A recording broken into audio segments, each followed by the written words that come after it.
3.1절 특집 우리나라 역사 관련 괴담과 진실된 이야기.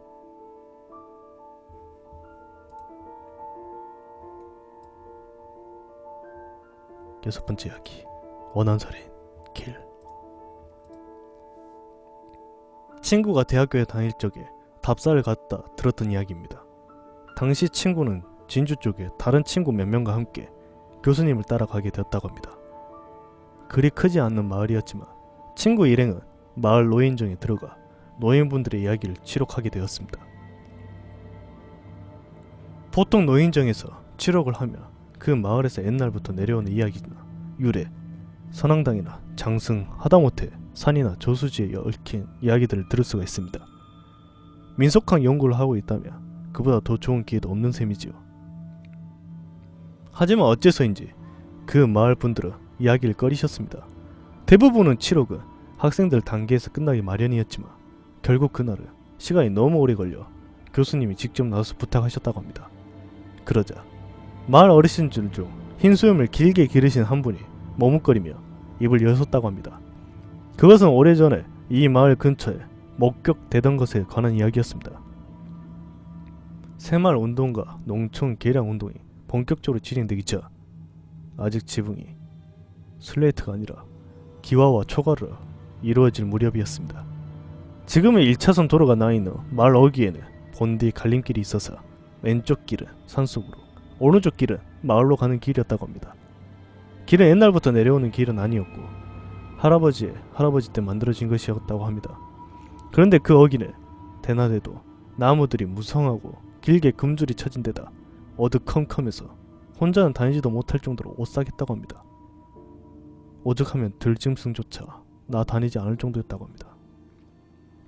그렇기 때문에 마을 어른들도 이야기들에게 그곳을 지나갈 때는 혼자서 다니면 절대 안된다고 신신당부하셨다고 합니다. 그 이유는 바로 대낮에 출몰하는 그것에 대한 공포였기 때문입니다. 그것이 귀신인지 도깨비인지는 알 수 없다고 합니다. 하지만 가끔 심한 악취가 나며 벌레조차 울지 않았을 때가 오는데 그때는 정말 조심해야 한다는 것이었습니다. 이야기를 해주신 할아버지가 이 이야기를 처음 들었던 것은 이승만 대통령이 막 권좌에 물러날 무렵이었다고 합니다. 마을 어르신들의 당부를 한 날 헛된 것을 생각하던 할아버지는 동네 젊은이들과 내기를 하셨다고 합니다. 그래서 읍내에서 다른 이들이 시국에 관한 이야기를 나눌 때 혼자 빠져나와 집에 따로 가셨다는 것입니다. 친구들은 먼저 집에 갔고 잠시 읍내에서 머물다 출발한 할아버지는 마침내 마을 어귀까지 오셨다고 합니다. 처음에는 혼자 마을 어귀를 지나가는 것이었기 때문에 많이 긴장했지만 아무 일도 없었다고 합니다. 그래서 할아버지는 그럼 그렇지 하는 마음으로 의기양양하게 발걸음을 재촉했다고 합니다. 그런데 그때 갑자기 뒤쪽에서 바람개를 따라 악취가 풍기기 시작했습니다. 하지만 할아버지는 누가 밭에 둘 탭이라도 삭히나 보다 생각하셨습니다. 그런데 갑자기 등골이 오싹해지는 것이었습니다. 그리고 분명히 등 뒤에서 무엇인가가 있다는 것이 느껴졌다고 합니다. 할아버지는 돌아보면 안된다, 돌아보면 안돼 라고 생각하며 후들거리는 발걸음을 옮기셨다고 합니다. 발걸음은 점점 빨라졌고 마침내 잘 움직이지 않는 발로 달리기 시작하셨습니다. 그러다 문득 할아버지께서는 뒤를 돌아보셨습니다.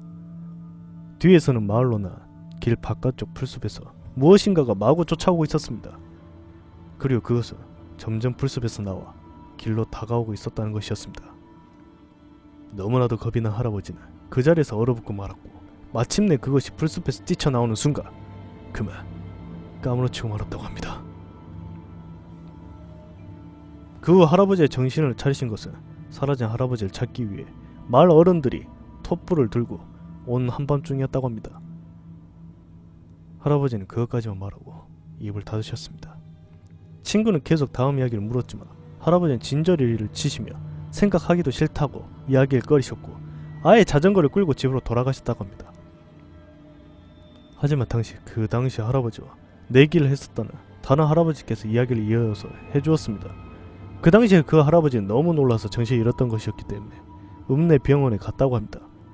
병원에서는 정신적으로 너무 놀라서 그렇다며 안정을 취하라는 말만 하고 별다른 처방은 하지 않았고 다행히 얼마 지나지 않아 의사의 말처럼 할아버지는 평소의 모습으로 돌아왔다고 합니다. 하지만 그 후에도 할아버지는 그날 보셨던 것에 관해 결코 이야기하지 않으셨다고 합니다. 그리고 세월이 흘러 새마을 운동으로 시장로가 나고 1차선이기도 해도 포장된 도로가 깔리면서 마을 어귀의 갈림길이 사라지고 가장 속 시원해했던 건 바로 그 할아버지였다고 합니다. 그리고 그쯤에서 술 한잔 기울이면서 그때 할아버지가 봤던 것에 관한 이야기를 들을 수가 있었다고 합니다. 할아버지께서 보셨던 것은 시꺼먼 사람이었다고 합니다. 온몸에 완전히 썩어 온통 검했고 썩은 몸에서는 악취가 진동했다고 합니다. 게다가 다리는 썩어서 떨어진 것인지 허리까지만 남은 몸을 팔로 미친듯이 기어서 할아버지를 따라오고 있다는 것이었습니다. 하지만 정작 할아버지를 기절초풍하게 만들었던 것은 바로 눈이었습니다. 이미 썩어서 눈알은 떨어지고 괭하니 눈구멍만 남아있는 그 눈이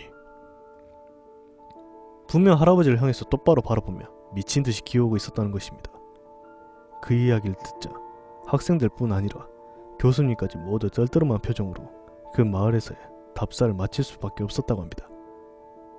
답사를 마치고 시내 버스에 올라탄 채 터미널로 향하면서 학생 중 한 명이 교수님에게 그것의 정체를 물었습니다. 그때 마침 버스에서 타고 계시던 나이 지긋한 비구니 스님께서 이야기에 끼어드셨습니다. 어디 마을이라고요? 지금이야 별 이름도 없지만 옛날에는 유명했지요. 일제시대 전인가? 옛날에는 그 마을에서는 큰 돌림병이 돌았어요. 마침 그때 가문도 겹쳤답니다. 먹고 살기도 힘든데 병까지 도니까 병에 걸린 사람들을 모아다가 산에다 버리고 마을에 금줄을 쳐섰다는 거죠. 그때 돌아가신 분들의 공양을 스님의 절에서 하고 있기에 그때 이야기는 아직도 전해져 내려와 잘 알고 있다는 말씀이셨습니다. 교수님께서는 이야기를 듣자 과연 이라며 고개를 끄덕이셨습니다. 그리고 학생들이 무슨 말인지 궁금해하자 교수님께서는 이렇게 말하셨습니다. 자네들 집에 가면 조선말 고종 14년에 무슨 일이 일어났는지 한 번씩 찾아들 보게나. 성격이 급한 친구 멤머스는 바로 그 자리에서 스마트폰을 꺼내 검색을 하기 시작했고 곧이어 마름침을 삼켰습니다. 그리고 나머지 친구들 역시 그것을 보고 고개를 끄덕일 수밖에 없었습니다. 1877년 고종 14년 산남지방 대기근 역병 창궐